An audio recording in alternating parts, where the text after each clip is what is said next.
रायसेन जिले के बरेली तहसील से सटा हुआ छोटा सा ग्राम सुल्तानपुर है। यहाँ पर उधार लिए रुपए वापस मांगने पर एक चाकूबाजी की घटना हुई, जिसके आसपास के इलाके में सनसनी फैल गई और लोगों की शांति भंग हुई। खबर भारतवर्ष की टीम ने वहां जाकर जायजा लिया और अभियुक्त से और उसके परिवार से मुलाकात कर हाल जाना। अभियुक्त पूरब मांझी की बहन भावना ने बताया कि मोहल्ले में रहने वाले आरोपी हीरा अहिरवार ने मेरे से 20,000 रुपये उधार के नाम पर लिए थे और एक समय सीमा के बाद वादा किया था। समय सीमा निकलने के बाद मेरा भाई पूरब रुपया वापस मांगने उसके घर गया। आरोपी हीरालाल ने मेरे भाई को शराब के नशे में गंदी गंदी गालियां दी, उसके साथ हाथापाई की और जान से मारने का बोलकर चाकू से हमला कर दिया, जिसमें उसके परिवार के सभी लोग शामिल थे। चाकू लगने के कारण मेरा भाई बेहोश होकर जमीन पर गिर गया। हम लोग उसे उठाकर हॉस्पिटल ले गए और फिर रिपोर्ट दर्ज कराई, लेकिन बहुत समय निकलने के बाद भी आरोपी को पुलिस ने गिरफ्तार नहीं किया। वो रास्ते चलते हुए जान से मारने की धमकी देता है। पूरब की बहन भावना के अधिकारियों से अनुरोध है कि आरोपी के ऊपर कार्रवाई करें। खबर। आपका क्या नाम है? मेरा पूरब नाम है। अच्छा, आपको कहाँ कहाँ चाकू लगा बताइए। एक ये हाथ में लगा इधर। जी। और आपका क्या नाम है? मेरा नाम भावना माझी है। मैं पूरब केवट की बहन हूँ। आपकी घटनाक्रम क्या है? मेरे घटनाक्रम ये था कि ये हीरालाल अहिरवार है ना, हाँ। इसे मेरे भाई ने 20,000 रुपये उधार के तौर पर दी रखे। तो उसने मतलब कई बार मिन्नतें की, बार बार मांगा कि भाई मुझे चाहिए, मुझे ज़रूरत है, मैं तुझे 3 माह पहले दिए थे पैसे कि मैं तुझे 15 दिन में पैसे लौटा दूंगा। तो 15 दिन हुए, भाई मेरा पैसे मांगने गया, उसने पैसे नहीं दिए, बोले अभी है नहीं है। और फिर 2-3 दिन बाद फिर गया वो मांगने, उसने वहाँ पैसे दे दो, कहला नहीं है, नहीं दे रहे हैं, खा लिए तेरे पैसे क्या करेगा तू, ऐसा वैसा उसे बोला। जब भी वो कुछ नहीं बोला, थर्ड बार वो पैसे लेने गया तो उस बार उसे बहुत हाथापाई हुई। मतलब ये तो आराम से ही बात कर रहा था मेरा भाई, उन लोगों ने मतलब गाली गलौज दी, जब भी कुछ नहीं कहा, बोले नहीं दे रहे पैसे। तो वो लोग घर में थे, माँ बहन भाई और उसका बाप, तीनों मतलब तीनों झगड़ा करने लगे, मारने पीटने लगे लात घूंसों से। फिर उनका लड़का आया, उसने छुरा लेके आया बड़ा, उसने पेट में मारा उसको छुरा, एक हाथ में लगा एक पेट में लगा उसको छुरा उनके।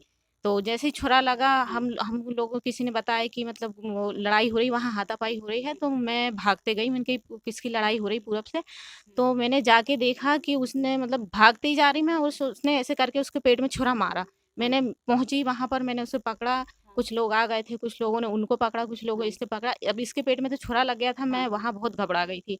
तो मैं तुरंत इसको हॉस्पिटल लेके एक भैया से बोला, गाड़ी अरेंज की, मेरा बड़ा भाई भी पहुंच गया था। फिर वो बाइक पे हम उसको लेके हॉस्पिटल गए। पहले हम लोग थाने गए, फिर हॉस्पिटल गए वहाँ पर। फिर आपने क्या किया? फिर हम लोगों ने थाने में शिकायत दर्ज कराई, रिपोर्ट लिखी उन लोगों ने, और फिर हॉस्पिटल पहुंचे, वहाँ से उन लोगों ने रायसेन के लिए रेफर कर दिया। हाँ। फिर आप क्या करेंगे? नहीं, थाने में हमने जो रिपोर्ट की तो उनमें मतलब कोई सुनवाई नहीं हुई हमारी। हमने कहा कि छुरा मारा भाई ने, आप उनको अरेस्ट कीजिए। तो उन्होंने कहा अभी ये आचार संस्था लग रही है, तो हम अभी कुछ नहीं कर सकते आचार संस्था में।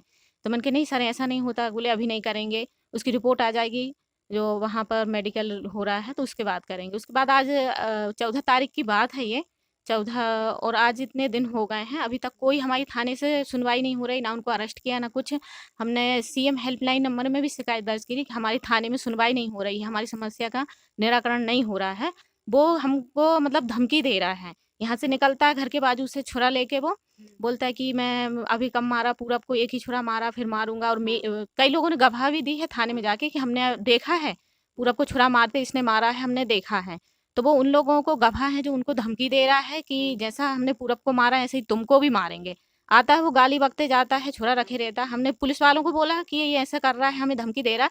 उसके बाद भी टीआई साहब हमारी कोई सुनवाई नहीं कर रहे हैं। टीआई साहब से मेरी खुद बात हुई, वो बोल रहे हैं कि कर लेंगे, लेकिन कुछ नहीं कर रहे हैं। अभी उसकी मेडिकल रिपोर्ट भी आ गई है इतने दिनों के बाद, वो भी देख ली इन्हें, लेकिन कोई सुनवाई नहीं कर रहा है, उनको अरेस्ट नहीं कर रहा है वो लोग, कोई धारा वारा वगैरह नहीं लगा रहे हैं उन पे। पहले उन्होंने बोला कि हम उसकी मेडिकल रिपोर्ट आने के बाद ही बताएंगे, लेकिन मेडिकल रिपोर्ट देख ली। हम उनको बार बार बोल रहे हैं कि भैया वो हमको धमकी दे रहा है, हमारे घर में माँ बाप सियाने भाई है, किसी को मार के वो चला गया तो हम क्या करेंगे, गरीब लोग हैं। लेकिन वो कुछ सुनवाई नहीं कर रहे हैं, बराबर वो धमकी दे रहा है गवाहों को। आपने कौन से थाने में रिपोर्ट? बरेली थाने में। और बताइए। अब हमारी यहाँ थाने में कोई सुनवाई नहीं हो रही है, सीएम हेल्पलाइन नंबर में भी हमने करके देखा, कोई सुनवाई नहीं हो रही। तो अब हम सीएम हाउस जाएंगे। भारतवर्ष के लिए रायसेन मध्य प्रदेश से अर्चना मेहरा की रिपोर्ट। अपने शहर अपने प्रदेश की ताज़ा खबरों के लिए लाइक करें, शेयर करें, सब्सक्राइब करें और हाँ, बेल आइकन दबाना ना भूलें, क्योंकि खबर हमारी फैसला जनतंत्र का।